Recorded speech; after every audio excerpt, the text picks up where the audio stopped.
Hi, and welcome to the 84th in our series on Middle Eastern Islamic history. Today, we're going to finish up the story of Turkey, specifically Erdoğanism and how that's affected the country. And then later, we might talk about the Caucasus. So, for those of you who are unfamiliar, these are the rules. This is not an academic presentation. I'm not accredited in history, religion, philosophy, or any of the topics that we are going to be discussing tonight. I'm going to approach this as a layperson, and I'm going to try and approach this from a secular perspective, meaning that I'm not going to try and favor any side, but rather try to explain the story as it's been happening. And of course, this topic, like every other topic in the Middle East, is controversial, so let's be respectful. That said, I love interactivity. Questions, comments, clarifications, please put those in the chat. I do read the chat and will respond in real time. This presentation, I like to say, is a 101 and a 201, meaning that if you don't know anything, I'll be sure to catch you up. And if you already know something, I'll probably still tell you something you didn't know. I'm also going to have a 2-hour hard stop, which means that at 9 p.m. Eastern time, whatever I haven't gotten to, that's okay. I'll just go to the Q&A and we can ask our questions, and whatever I didn't cover, we'll roll into next week. When I put dates below a person, typically if they are a political figure, those dates will be when they were in power. If it's a thought leader, that's going to be their entire life. And this, like the other 83 episodes in the Middle Eastern History series and all the other series that you can see on our YouTube channel, please subscribe to our YouTube channel, will be recorded. And you can see all the episodes in series. And you can also go back, for example, to episode 49, which is our episode on the Caucasian Wars, if you want more discussion about what happened during World War I and in the aftermath. And if you want to be part of the Zoom, so that way you can ask your questions and be part of the process, please join our meetup. And if you join our meetup, you will be able to see all of our different events as they're happening.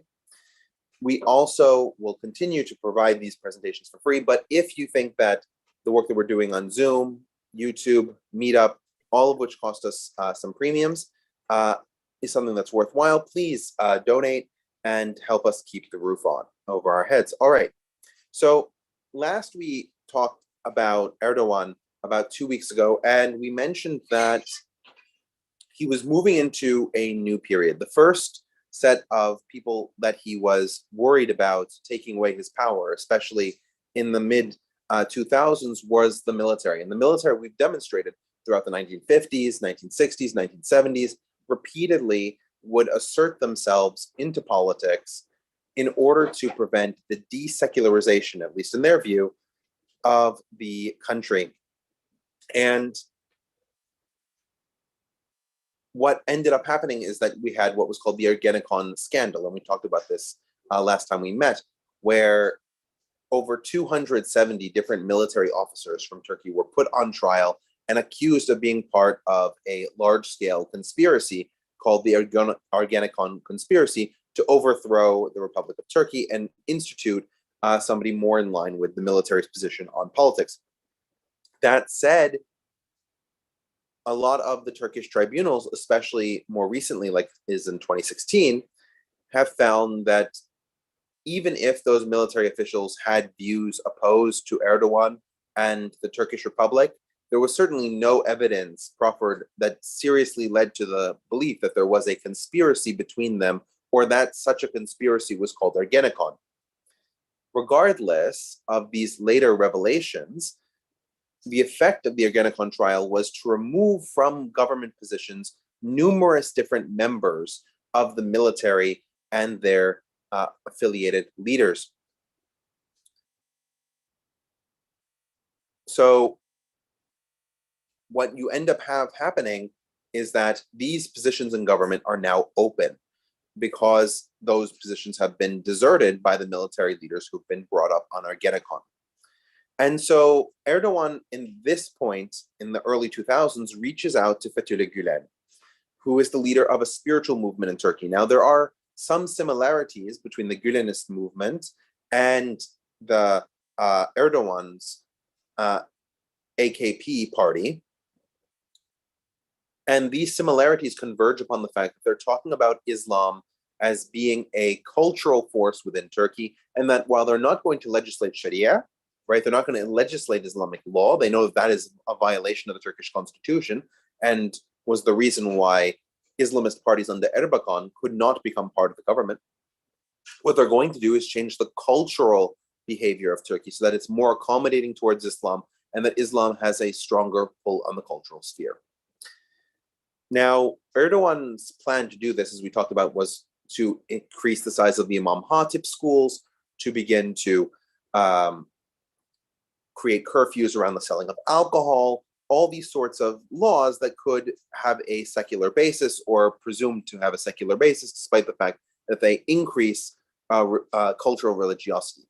Gulen was more along the lines of personal cultivation. So he didn't have political aspirations as such, right? He doesn't have a political agenda, but he wants people to find Islam in a very sort of holistic way. That doesn't mean that, of course, his movement isn't prone to, for example, inward thinking, or that there isn't a hierarchical structure that exists within the Gülenist movement.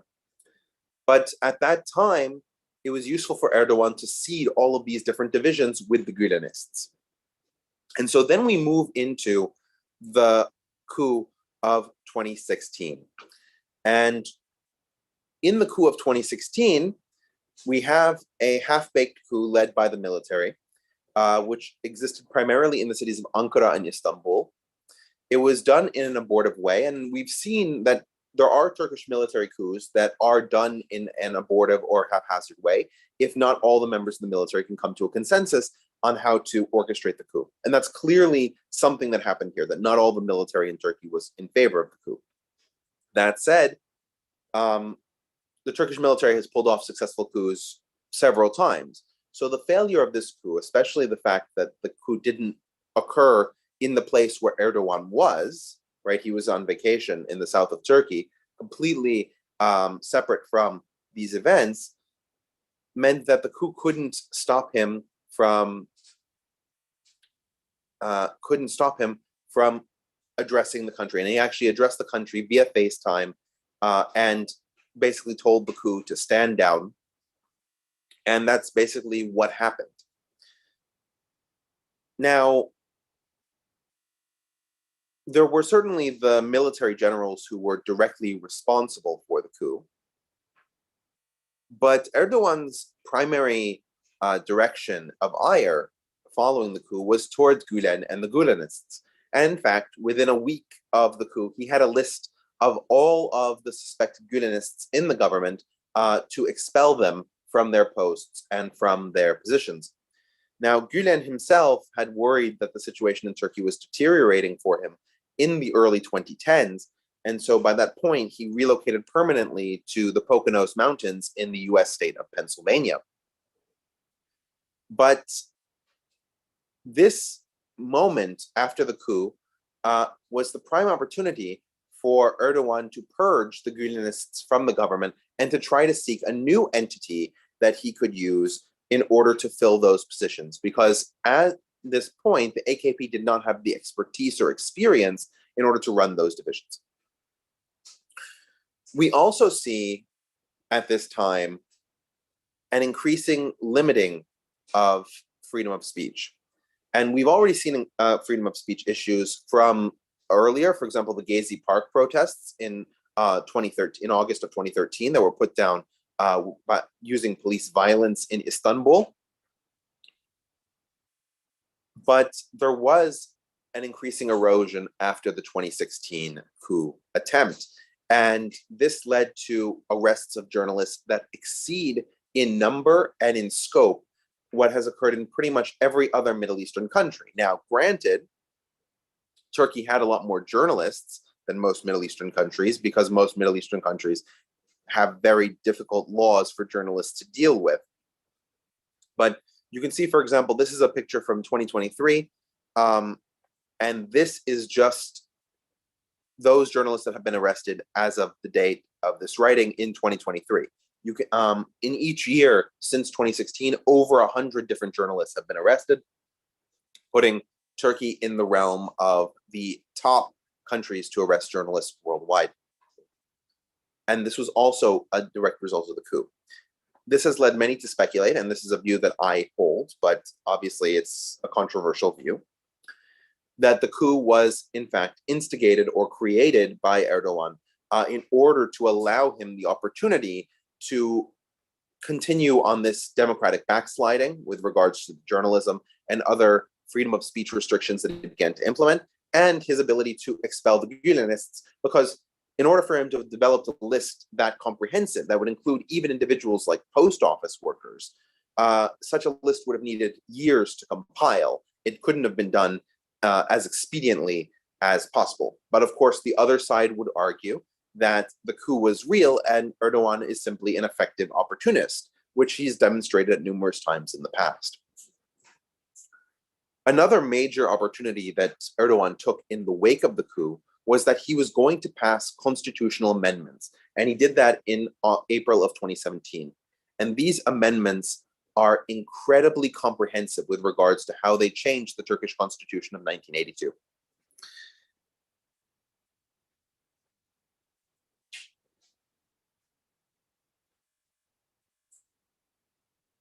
Yeah, I don't have a slide on that. Okay.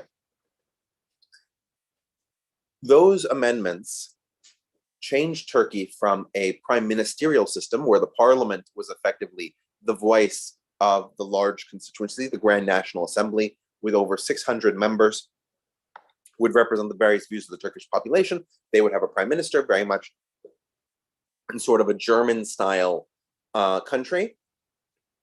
And this would be replaced with a presidential system. So there would be a president, and he would have significant powers that the parliament did not have. Think much more along the lines of the United States now.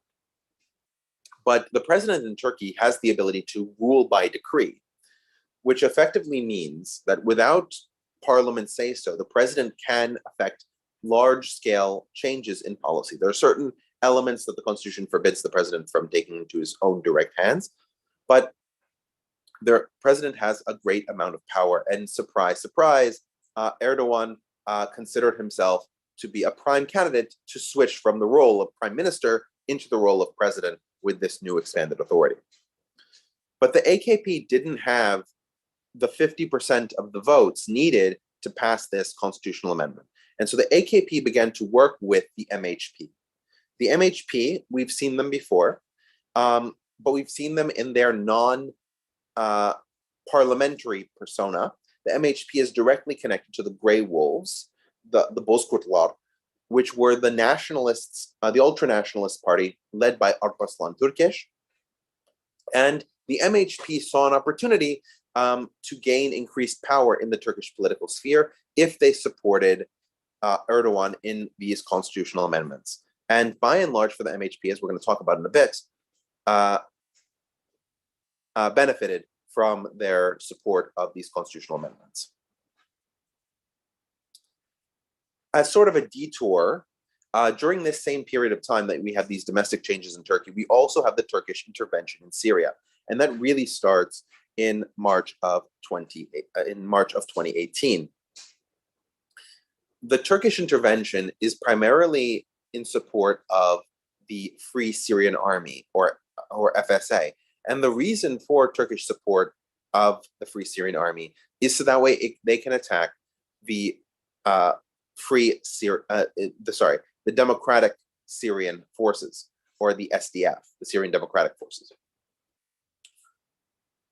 The Syrian Democratic Forces, despite their name, is a Kurdish-led coalition, and these Kurds primarily come from the YPG, which is a spin-off of the PKK. And this YPG group is willing to work with a number of other militant groups, some of them Arab, some of them Syrian, in order to control the territories that you can see in yellow in the map on the upper right-hand side. That is those territories of the Kurdish-dominated regions of Syria. Now, the strength and ascendancy of the YPG was very threatening from Erdogan's position. As we've talked about, the Turks have been at war with the Kurds since 1978, and the YPG, being a sister of the PKK, was something that Turkey could not allow to gain so much control in that position. And so Turkey collaborated with the FSA, the Free Syrian Army, in order to attack the city of Afrin, which was a city held by the Syrian Democratic Forces, and several other cities along the border, creating what they called a safe zone for Turkish protection. After the city, one of the things that we should mention about the Free Syrian Army is that the Free Syrian Army is itself a mixture of a number of different coalitions, many of them considered terrorist organizations by the West. These include, for example, Jabhat al-Nusra, which is the Al-Qaeda Syria branch. Others of them include less conspicuous jihadist organizations, as in they're less famous but no less radical in their, or extremist in their approach. When Turkey began to control these buffer zones, they proposed the possibility of relocating former Syrian refugees who are now living in Turkey to those zones, which of course would change the demographics of that area of Syria and would make it difficult for the Kurds to reestablish, if they came to control those areas, a demographic majority in their historic territories. Now, the reason why Turkey had held off until March of 2018, in March of 2018, in order to make these changes, was that there were American soldiers in the SDF-controlled regions of Syria. This was an observer force of between 2,000 and 3,500 individuals that waxed and waned at different periods, and they were primarily involved in assisting the SDF in their attacks against Islamic State. And you can see Islamic State had territories that included some of those controlled by the Syrian Democratic Forces, including their capital, Raqqa. But Trump declared in the earlier part of 2018 that he was no longer interested in defending the Kurds in that region and withdrew the US presence from northern Syria, which is why Turkey commenced their invasion at that point.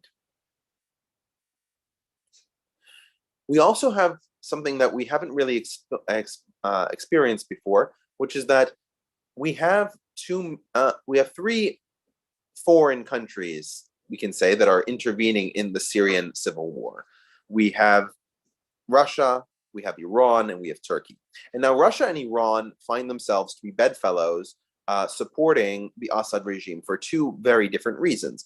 The Russians want the Assad regime in power so that way they can control Khmeim air base and Tartarus and the Tartarus naval base in Latakia. And so Russia wants to maintain that historic relationship because of its power projection in the Middle East. On the flip side, the Iranians had established a relationship with Hafiz al-Assad as early as 1982, and the two of them worked together against Iraq in the Iran-Iraq War, and Syria has been a formidable ally of the Iranians in their pursuit of an anti-Zionist agenda and in helping Iran to establish a foothold through Hezbollah in controlling Lebanon. But this put them directly at odds with Turkey, because Turkey's support of the Free Syrian Army ran directly against the forces that Assad was leading. And furthermore, Assad was willing to make peace with the Syrian Democratic Forces, or some sort of agreement with them, in order to allow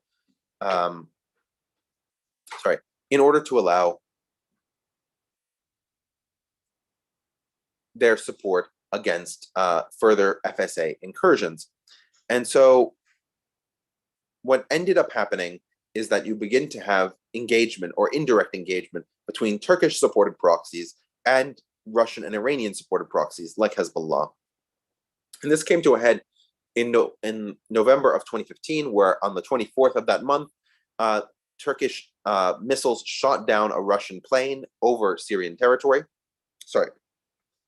over the Syrian border with Turkey. It's unclear. The Turks say that the plane was shot down when it was flying over Turkish territory. The Russians claim that they would not have flown over Turkish territory at all, and that the plane was clearly in Syria. This led to an increasing destabilization of relations between Turkey and Russia. and the redeployment of surface-to-air missiles like the S-400 at Khmeim Air Base in order to further protect the skies for Russian planes. From this point forward, Turkey and Russia have begun to mend bridges in regards to the Syria situation. But by and large, the two of them remain in sort of an uneasy state of war. Of course, the Ukraine conflict, as currently constituted, has further eroded the relationship between Russia and Turkey and makes their mutual presence in Syria all the more disruptive. And of course, we've discussed Syrian refugees, and we've discussed in the larger context that Syrian refugees have been arriving primarily in other Middle Eastern countries like Lebanon and Jordan, but Turkey in particular received a significant amount of refugees. Now that number climbed from the earlier numbers in September of 2015, where they were at roughly 1.9 million, to at this point where they are over 3.6 million Syrian refugees in Turkey. For context, the Turkish population is roughly 80 million people. And there is simply no infrastructure in Turkey capable of housing all of these Syrian refugees. And so they've ended up in camps. By and large, the international agencies have held that the camps that have been built in Turkey are relatively safe and provide a relatively standard way of life for those Syrians, even though, of course, they can't return to their homeland. And you can see that from the map that the bulk of the refugees are along the border with Syria in those regions directly adjoining it, with large indigenous Arab populations already. In order to get increased funding for the Syrian situation, Ahmet Davutoglu, who is the foreign minister of the Republic of Turkey, reached out to the European Union, including Donald Tusk and Claude Juncker, to sign the migrant deal in 2016. Now, this migrant deal would allow a certain amount of money to Turkey in exchange for Turkey preventing migrants from further leaving Turkey and arriving in the European Union. As many people are familiar, there were about 1 to 1.5 million migrants who were able to leave Turkey and arrive in Europe. And one of the EU laws is that as soon as a person lands in the European Union, they can't be expelled from the European Union. So many of them were making the risky water trip to one of the many Greek islands in the Aegean Sea. As soon as they arrived on that island, they can't be expelled from the European Union. And historically, the way the European Union had dealt with this was that the various countries of the European Union would make alliances with the countries on the other side of the Mediterranean, and these countries would prevent migrants from leaving their shores in order so that they wouldn't get to Europe. Italy had deals with Libya, France had deals with Algeria, and so on. So Turkey was structuring a deal in the same way. There is, however, a problem. The payments that the European Union would make were fixed. They were not dependent on the quantity or the length of time that such refugees would remain in Turkey. And most journalists at the time point out that the individuals involved thought that the refugee situation would be resolved relatively quickly. That, of course, has not been the case. And as of 2023, there are still refugees coming into Turkey, and it is bankrupting the Turkish economy. Now, there has been an increasing antipathy from the nationalists within the Turkish population, both from the CHP, right, the Republican Party, which is sort of a center-left party, and the ultranationalists of the MHP on this issue. But as the MHP are in coalition with AKP, they can't really object to it directly.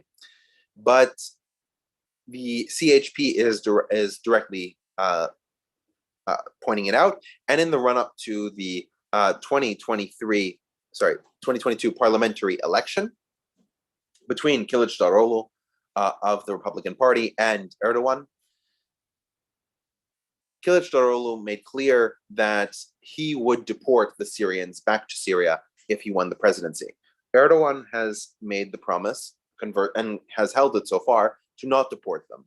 And many believe that his desire not to deport them is the possibility that he could make them citizens And if he were to make those Syrian citizens, he would effectively have a voting base that would work for him almost without fail, and keep his party in power for the foreseeable future. We also sort of experience a new philosophy under Erdoğan that we didn't really see with Turkey before. Turkey before the AKP was primarily Western oriented. Their goal was to become part of NATO. As we saw them, they became a member in 1952. They continued an anti-communist stance that was so aggressive that they were considering invading both Syria and Iraq in various years in the 1950s in order to prevent the fall of NATO-aligned governments. And this fundamentally changes with the economic rise of Turkey under Erdoğan and a new political orientation. And that orientation is in three directions. The Turkic direction to the northeast really opens up as the Turkish states of Central Asia become independent of Soviet control. And so Turkey can become the shepherd that leads these countries. But far more pressing are its expansions to the south and to the northwest. So in the northwest, you have increasing actions within the Balkan sphere. And Erdoğan begins to pour significant amounts of money, especially in Muslim majority regions like Bosnia or Albania, to revitalize mosques and rebuild cultural institutions. You can see, for example, that they rebuild a mosque in Foča in Bosnia, providing significant funds for that. And they were also able to expand their influence in all three zones through their soft power. Turkish soap operas became incredibly common and desired throughout the region. Probably the most famous of these Turkish soap operas is Muhteşem Yüzyıl. And Muhteşem Yüzyıl, or Magnificent Century, was a story chronicling the development of the Sultanate during the life and a little bit after the life of Süleyman the Magnificent, focusing on his wife and court drama. And of course, another drama that followed it was Ertuğrul, which was about the founder of the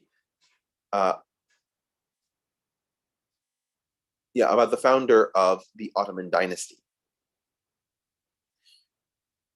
In the Middle East, Turkey's expansion has also been militaristic.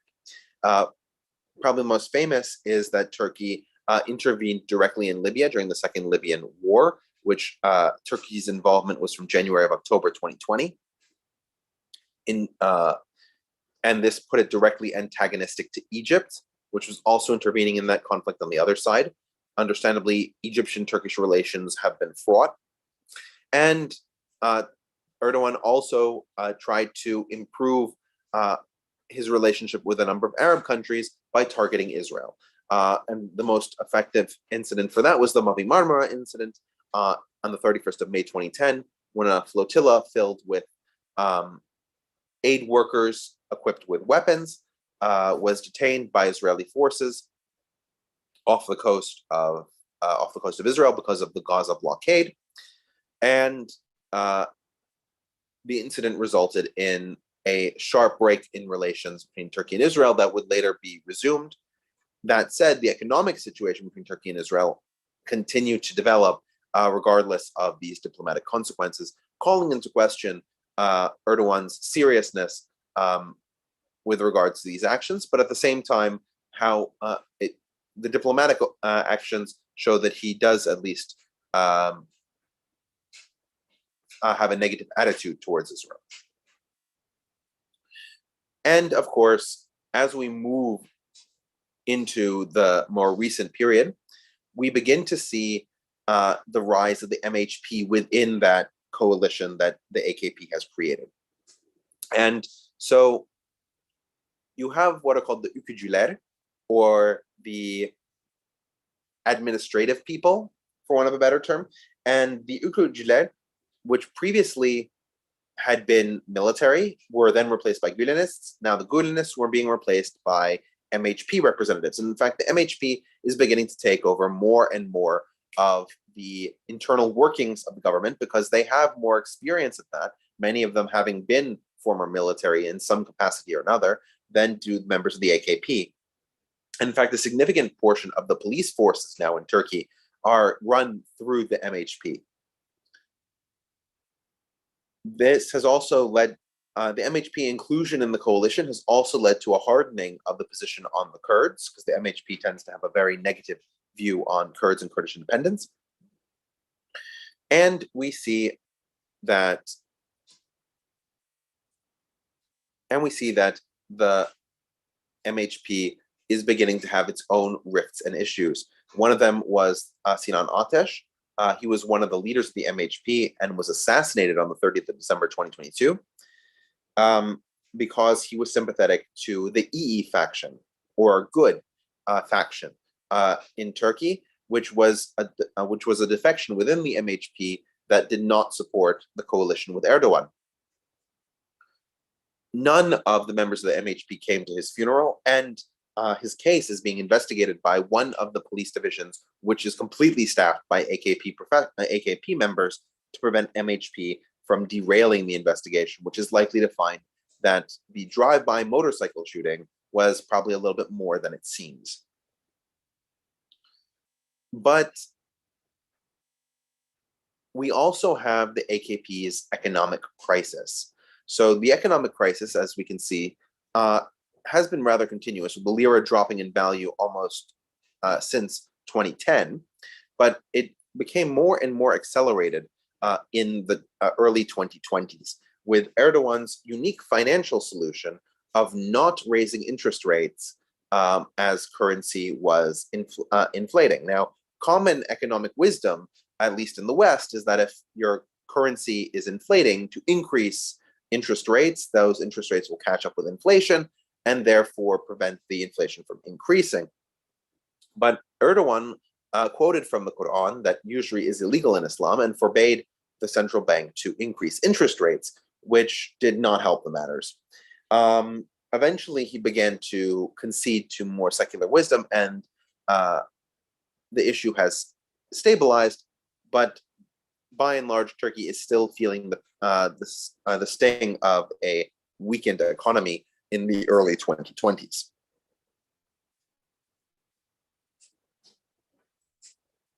So, questions, comments, curiosities, please put those in the chat. And while I'm waiting, I will tell you a little bit about our group. Oh, that's new. This is History Mostly Ancient Discussions. I am Richard, and you have been listening to Middle Eastern Islamic History. Next week, we will finish our discussion on the modern Caucasus, and we will then talk about Afghanistan starting from the 1960s or so. We also have other groups like Asian philosophy, European Union security, Greco-Roman civilization, all kinds of really great series. And I implore you to go to our YouTube page in order to see some of our older series and our short run series. Apparently, we're going to need a new Russo-Ukrainian series now that somebody got on a plane that he shouldn't have. But any questions, comments, concerns?